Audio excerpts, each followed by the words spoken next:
What's up, everyone? I wanted to kind of go through some of the roster stuff on this year's NBA 2K17. Um, so that's a big thing I like to do is I kind of like to mess around with rosters. I had kind of 6 or 7 different ones I did last year. Kind of later in the season, I decided to build one that was classic, kind of classic teams, like their all-time teams. So like the Golden State Warriors all-time team, the San Antonio Spurs all-time team, the Miami Heat all-time team. And then I realized how many guys I have to create to really represent those actual all-time teams.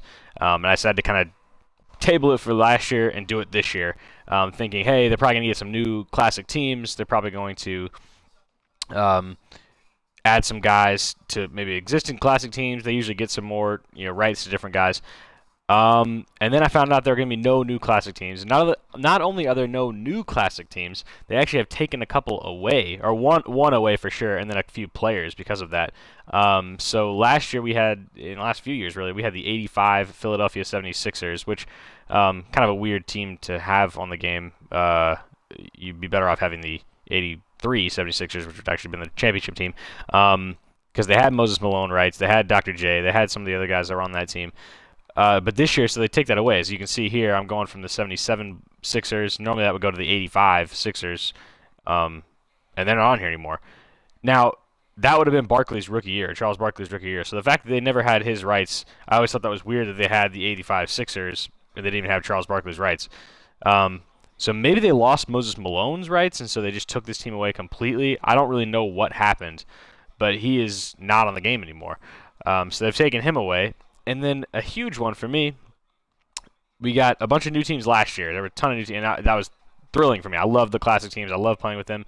But a big thing last year was they have the 2000 Blazers, as you can see here, and the '04 Pistons.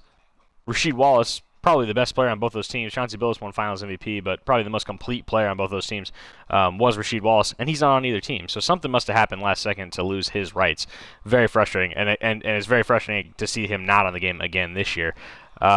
But another huge thing this year, the 2005 Suns, which last year was a blast to play with, no Steve Nash. I don't know what happened there. I just all of a sudden Steve Nash not on the game. He's not in the free agency pool like he was last year. So there's no version of Steve Nash on NBA 2K this year. Very frustrating. So that's a guy I'm going to have to create when I build my all-time teams. Here, let's go ahead and get into attribute view. It's a little bit easier to kind of cycle through here.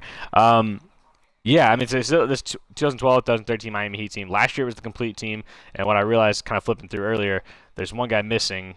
You got John Jones here. Rashard Lewis is missing, and he was on the team last year, which is another frustrating one because I was going to put Rashard Lewis on the Orlando Magic all-time team.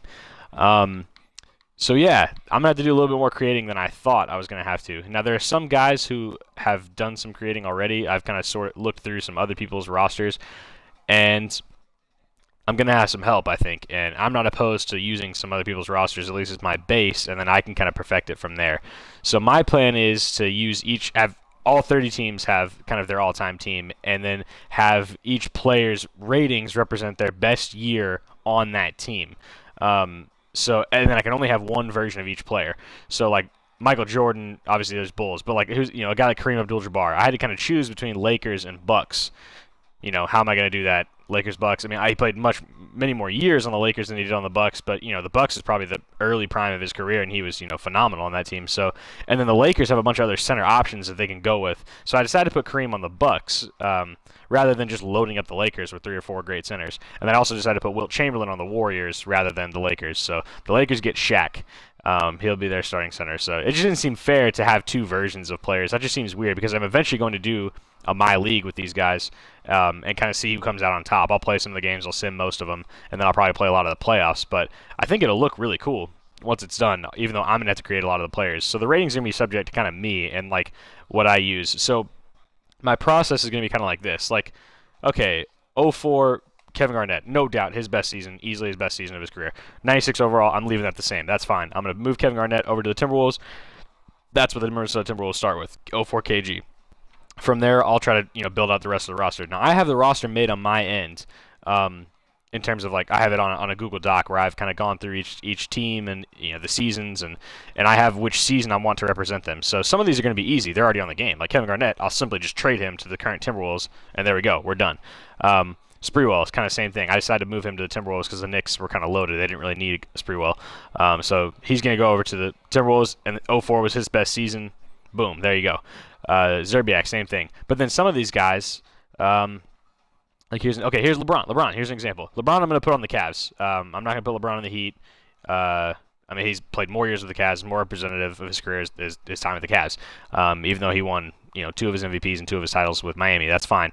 I'm going to put him on the Cavs. But I'm going to choose 09 LeBron. So I'm going to use the 07 LeBron model here, edit his ratings a little bit, maybe bump him up to about a 97. And that, for my rosters will be 09 LeBron, even though I took 07 LeBron. So it's a little confusing. I think if people don't know my process, they're going to be like, wait, what is this? Like, which LeBron did he use?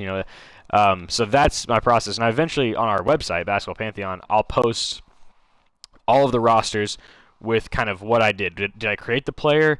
Did I pull them from a roster? And then put them on a current one, or did I use the current version of the player? So like some guys, like Kawhi Leonard, the current version of Kawhi Leonard is the best version of Kawhi Leonard. So like I don't need to edit his ratings at all, and he's going to be on the Spurs all-time team. So let's go ahead and go over there and look at him. So there he is, 93 overall. I'm not going to touch that. That's Kawhi Leonard.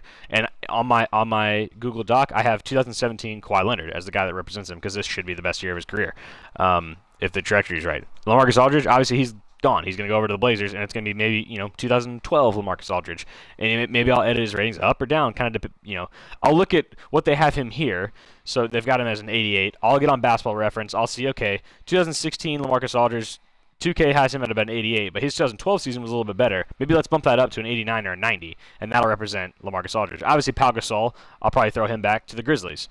Not probably, I am going to throw him back to the Grizzlies, and his rating will go up because his best year at the Grizzlies is definitely better than an 84. So Tony Parker, his rating will go up. So a lot of these guys, the rating is going to go up. I don't see very many where it's going to go down unless I'm pulling them from a classic roster, and like let's say, someone like, I got to find an example for you guys real quick. Dwayne Wade, I guess I'll pull 06 Wade for him. But yeah, maybe there's a guy in the classic roster who had a great year with this team. This is not going to be the case with McGrady, but I'm just going to use this as an example so you guys can see what I'm talking about. So Tracy McGrady is going to be a member of the Magic, not the Rockets. So I'm going to take him, the 08 version of McGrady, go look at his best season with the Magic, which is probably going to be 2003.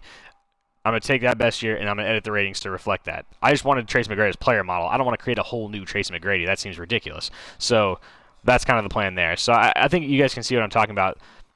Like Anthony Mason is a guy who, he only played a couple years with different teams. It was hard to figure out where to place him exactly. I ended up putting him on the Heat, even though I think he only played 1 year there. And a big part of that is just I got to balance the teams out. Like I don't want teams just like completely overpowered. Obviously teams like the Celtics and the Lakers are going to be just ridiculous, and the Sixers even too. They're just so loaded as opposed to other ones. But that's okay. That's kind of how like the real NBA works. Like there's some teams at the top that are more loaded than others. So I think the project's going to be really cool. But I wanted to kind of go on a little bit of a rant to just say how frustrating it is. I know less and less people are playing offline game modes where they're just playing Play Now and playing with these classic teams, kind of messing with rosters. But there's full YouTube channels dedicated to people messing with rosters and using classic player ratings. And there is an audience out there for it. So the fact that they didn't add any, and not only did they not add any, they actually took one away and took some players away. It's really, really frustrating. My last kind of part of this rant. So we've been playing my team a lot, my brother and I. It's really fun. Really enjoyed it. I didn't play as much last year as I probably should have, but I'm loving it so far this year. We're almost done with domination. I think we only have about 5 teams left. So really enjoying that aspect of it. But I've always wondered why. So they clearly have the rights to some players in my team because like so far we've had like James Posey for a little while. We had Jim Davis. We've had Vinny Del Negro, and so like some of those guys are here. Like here's Vinny Del Negro right there. So they're on a classic roster. But those guys, and then Dan Marley is one that we're looking at buying. But Dan Marley's not on any classic team. Like none of the teams that he played on. It's like the '93 Suns would be great to have them because you could get Dan Marley, Kevin Johnson, Charles Barkley, that whole crew. So why is there not a pool for those of us who like to kind of mess with the rosters, just called like classic free agent pool? And all the guys that they have rights to, but they aren't on a classic team, are just placed in that pool, and we can still use them in other game modes other than my team. That's never made sense to me. It's like, so they have the rights to them. Why can't we use them in other game modes? That's really kind of bothers me. And it's just something that seems like that would be an easy fix. That doesn't seem like it would be that difficult to kind of just throw on one more little kind of free agency list, but this one's just the historical free agency list. And even if it was only 20 players, that they had the rights to that weren't on classic rosters, that's enough. I mean, that's guys that we would all want to use and kind of mess with some of our own roster editing. So 2K does an amazing job of being customizable. I mean, I have one roster I'll show you guys real quick that I'm working on, that I'm eventually going to do kind of a my GM with. I'm going to do an expansion, and I'm just calling it fictional. And so it's all fictional basketball players from movies. So like Calvin Cambridge. Like I've created him. He's on the team. But what's really cool is that here's Billy Hoyle from White Men Can't Jump. I have him on the Spurs now because you have to. It's a long story, but I'll get to there when I get to that actual game mode. But yeah, if you want to come look at my created players, here's what I've done so far for this team. Julius Motah, I just named him Julius. He's from Above the Rim, which is Wood Harris's character. Billy Hoyle, Quincy McCall from Love and Basketball, Clarence Withers, which is Coffee Black from Semi-Pro, Jackie Moon, obviously Semi-Pro, and Calvin Cambridge. And I've kind of played with the ratings. Don't look at those now. I've kind of played with those once I get them on the actual team. But the coolest thing about 2K is you can actually change the name of players to whatever name you want. So, barring profanity, but let's go ahead and look at one. So, like, I took an old version of Ray Allen and I renamed him Jesus Shuttlesworth. There's my fictional player from He Got Game. Now I can put him on one of my teams. So, like, they do awesome stuff with I don't want to like totally bash 2K. They do some really cool stuff with some of their, the way you can edit rosters and things like that, and how customizable it is. It's very, very cool. I just think they could be even better. I mean, they're always striving to be better. So, like, this is one of those things. I just don't get why they don't add that little classic free agent pool. That would be huge. So yeah, that's all I've got for now. I just want to kind of go on like a little bit of rant because I was a little disappointed with kind of what they did with the historical rosters this year. But that's it for now. Look back. We'll have some more gameplay videos. We'll talk about some more things. And once I get that team created and get them on a MyGM, I'll start making videos of what that team looks like on the court, the kind of fictional team. And then I'm going to keep working on the all-time teams on my own. And that'll be something that'll happen later in the season. Once I'm done with that, I'm going to kind of create a MyGM, and I'll spell out what I'm going to do with that. But that's going to be a really fun project that I hope people are excited to see once that gets going. So that's it for now. Hope you guys check back for more videos.